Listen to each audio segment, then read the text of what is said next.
क्या करना बताओ ना, माइक में बोलो। रितिका।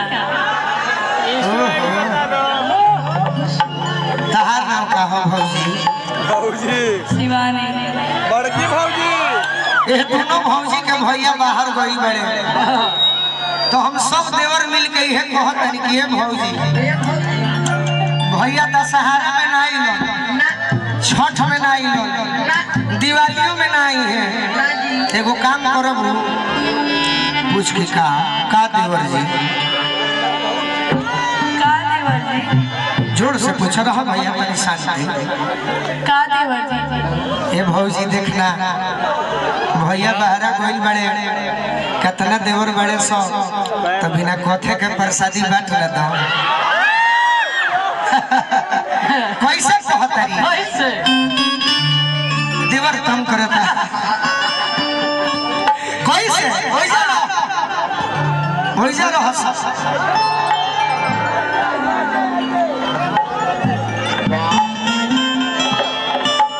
भैया ध्यान दीजिए वीरेंद्र सिंह धुरान जी कैसे कहतरी। तो गवाना करा के तू तो अरे कोइला हरवाए पिया, तनी नची हम लोग पकड़ ना कर। अरे गवाना करा के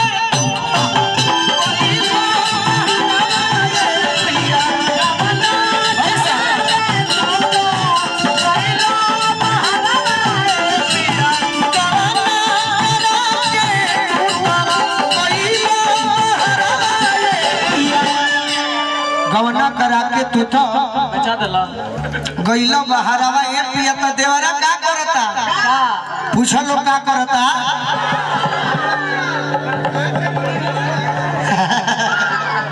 ये कहते रहे देवरे में नहीं है सुहाग लेती है। देवरा का करता? अरे ममता जवानी अधिया, ममता जवानी अधिया, छोटा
पूछनी तो कहते छोड़ दीजिए, कोई बात ना। हमारा बड़े भैया के ऐसा मत करो, किंजर से आई मैंने बड़े भैया, बहुत अच्छा गाँव है। रोडे पर प्रोग्राम एक दिन वीरेंद्र चाचा करौनी बड़ी समाज में जानकर देवरा का करी है हम बना रहे घूरी आइल फेर में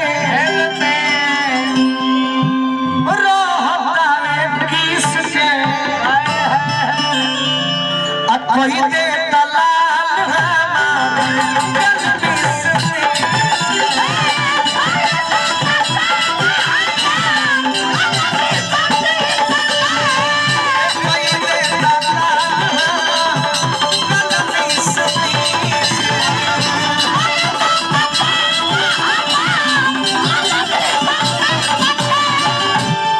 जब जब से तू तू बाहरा गइल बड़ा कि रतिया में सुती रे जाता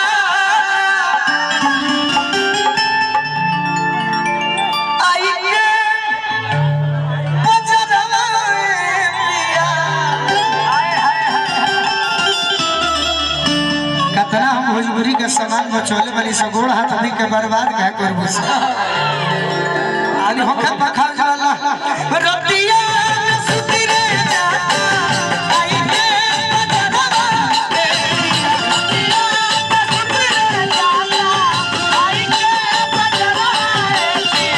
ममता जवानी अभिया छोटा का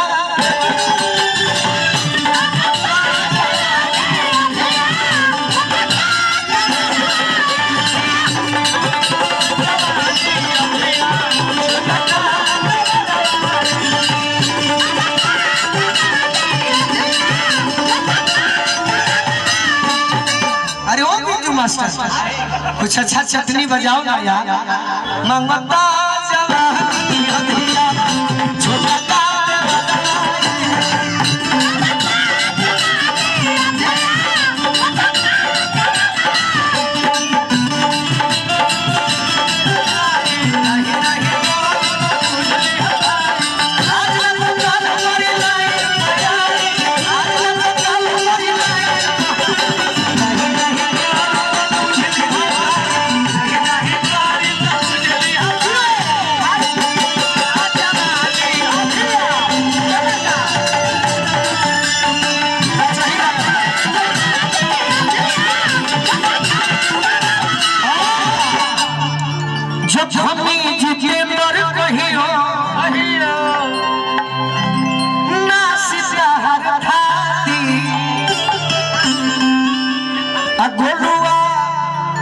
बनबू तो बिगाड़ दे हाय हाय सही बात तारे पर दुए जनी बड़ी दुए जनी पर काम चले बा प्रोग्राम में का भाई का दो कहत तो बहुत बाउला हां हाय देखिए हमरा गार्जियन जेकरा आशीर्वाद से हर जगह मान सम्मान प्यार दुलार एगो लड़का नियन मिलल बा और उम्मीद बा कि जबले शरीर में सांस रही तबले पारिवारिक समझ चलत रही कि जब हमें जितेंद्र कहियो वीरेंद्र चाचा जी पुरस्कार देनी हम ना सीता हर थाती अगुनवा देवरवा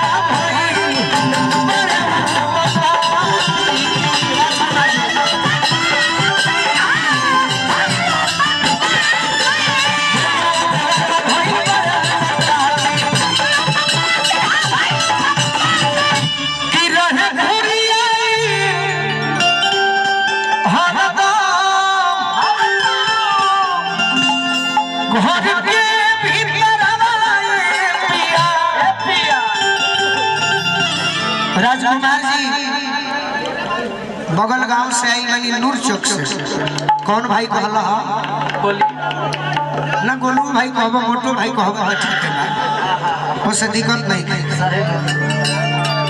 उससे हमरा खुशी न भाई के हुए हो भाई तो कहता तोहर लेखा रोज हम जियान नहीं खनु करो ये शरीर में कुछ बात तबे न 30 दिन गा देते नहीं तोहर लेखा जियान करे तनी सुख के 28 भइल बड़ा अपना के ना देखला कि रहे